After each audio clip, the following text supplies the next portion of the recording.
"This house is mine now," Emily shouted, waving a piece of paper in my face.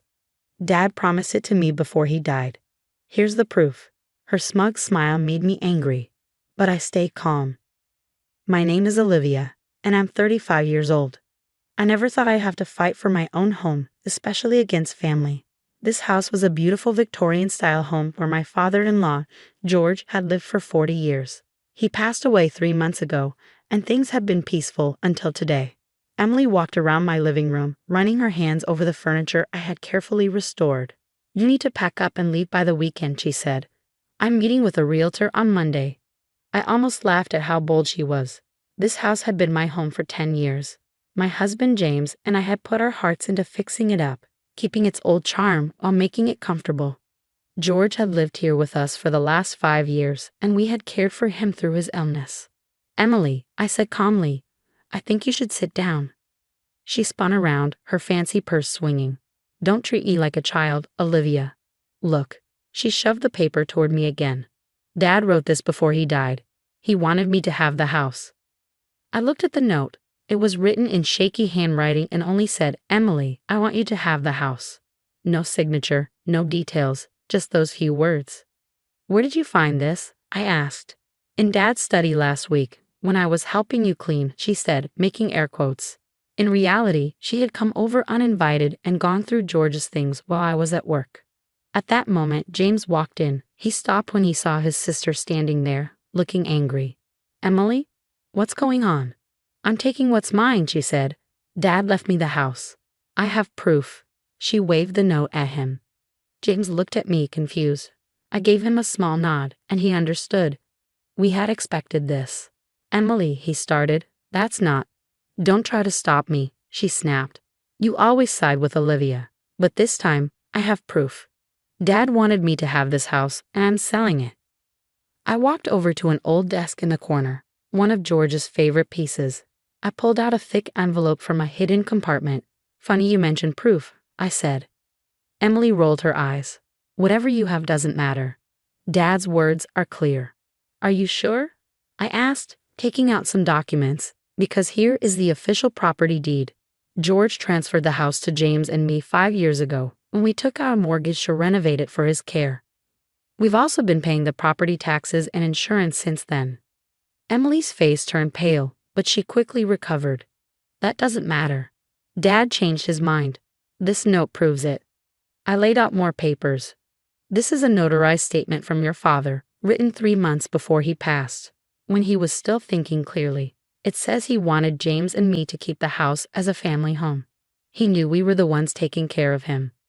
Emily's hands shook. "No, that can't be true. He wouldn't." "There's more," I said quietly. "Here are records of all the work we've done on the house. And here are records showing how many times you refused to help with his care or medical costs."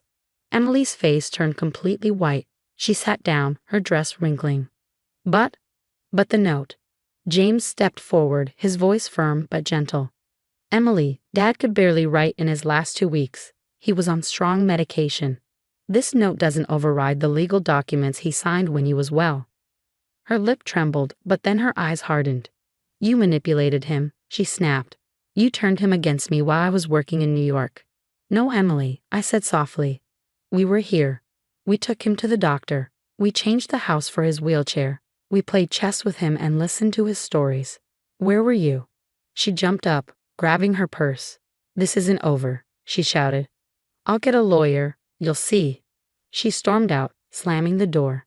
James and I exchanged a look. We both knew she wouldn't give up easily. I carefully put the papers back in the envelope. "Do you think she'll really get a lawyer?" I asked. James sighed. "Probably, but we have everything in order, thanks to you." I nodded, remembering George's warnings. "Your sister might try to take the house," he had told us. "She always feels like she deserves more." That's why he had made sure everything was legally transferred to us. I looked around the living room, the floors we had restored, the old molding, the family pictures on the walls. This wasn't just a house. It was our home, full of love and memories. Emily had a note, but we had something stronger: the truth, the law, and years of care for George. Still, as I watched the sunset through the stained glass windows, I had a feeling this fight wasn't over. Emily didn't waste any time. Within days, letters from her lawyer started arriving, demanding documents and threatening legal action. But what happened next shocked us. One afternoon, I came home from work and found a real estate agent walking through our house, measuring things. Emily stood in the hallway, smiling smugly. "What's going on?" I asked, dropping my bag. "Just getting the house assessed," Emily said sweetly. "My lawyer says we need to know its market value before the case moves forward." The real estate agent looked uneasy. "I didn't know there was a dispute over ownership," she said, glancing between us. "There isn't," I said firmly. "This is private property and you're trespassing. You need to leave." Emily's smile faded. "Don't be difficult, Olivia. This will go smoother if you just cooperate." I pulled out my phone. "You have 2 minutes to leave before I call the police." "How did you even get in?" Emily held up a key, Dad's spare. "Found it in his study when I was helping clean up." The real estate agent quickly packed up her things and hurried out, apologizing. Emily, however, didn't move. "You can't keep denying me what's mine," she said angrily. "I know Dad wanted me to have this house. You and James tricked him when he was weak." Just then, our elderly neighbor, Mrs. Sullivan, appeared in the doorway. "Is everything okay?" she asked.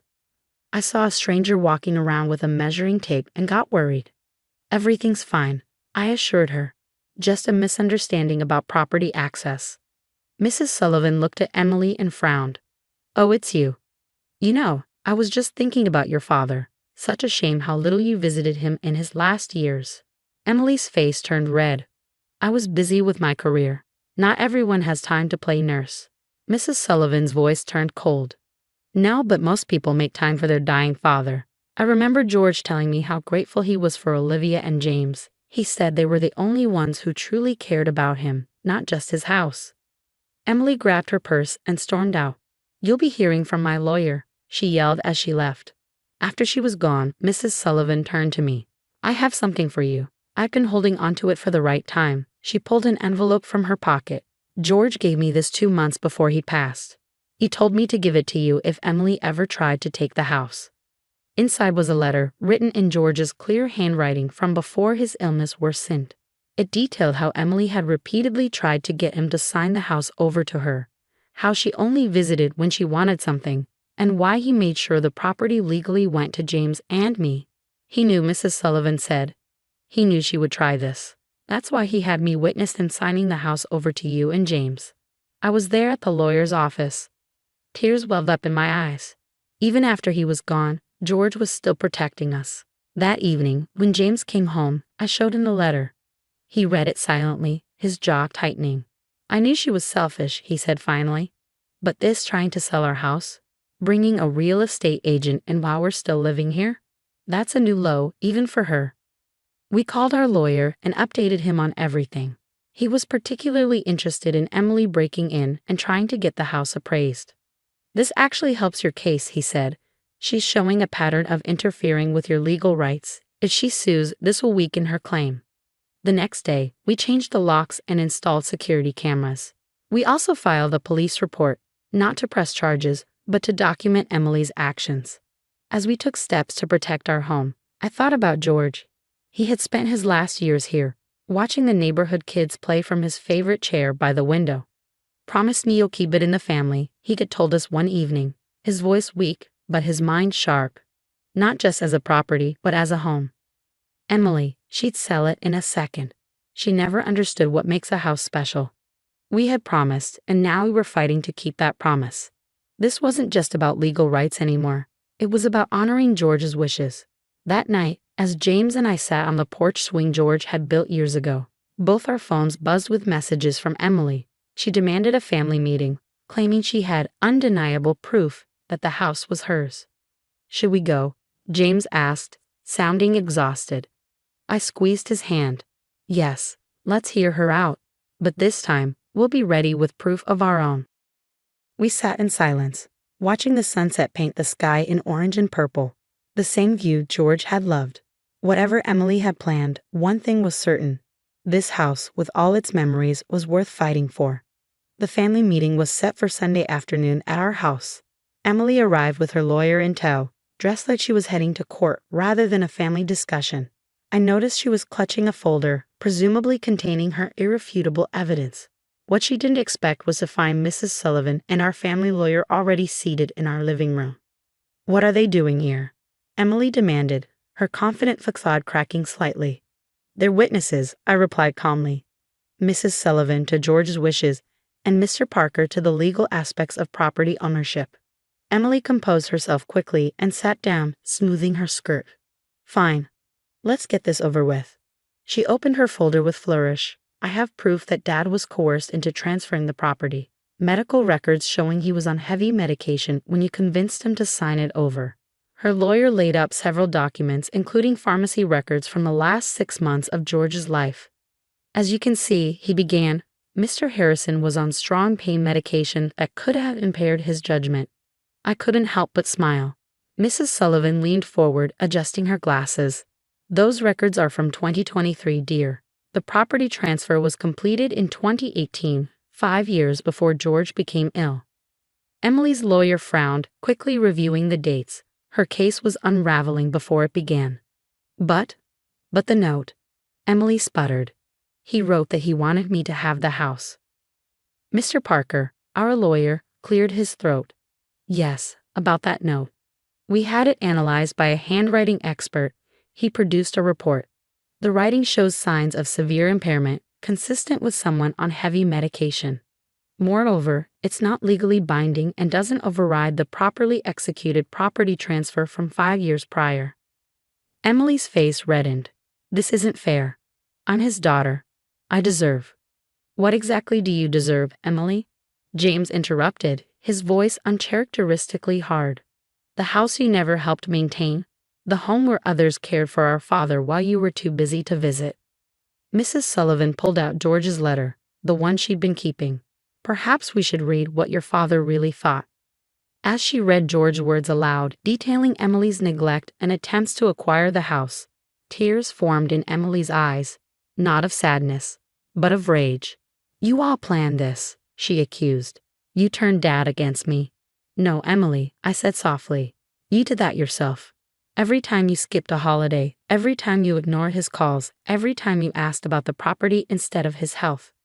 Her lawyer, looking increasingly uncomfortable, gathered his papers. "Miss Harrison, I believe we should discuss our options privately."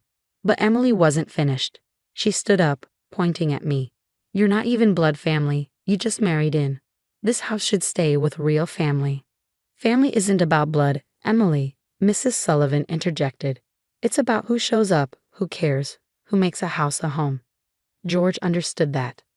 Emily stormed out, her lawyer trailing behind.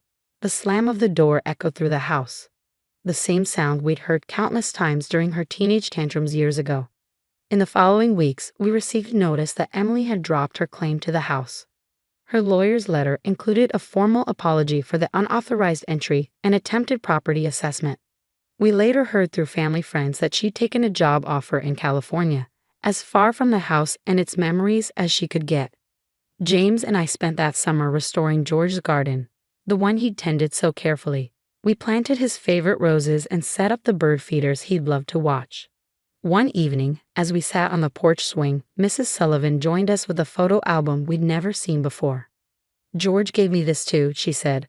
"Pictures of this house through the years, the children growing up, the family gatherings, the quiet moments. He wanted you to have it, to remember why he chose you to continue its story."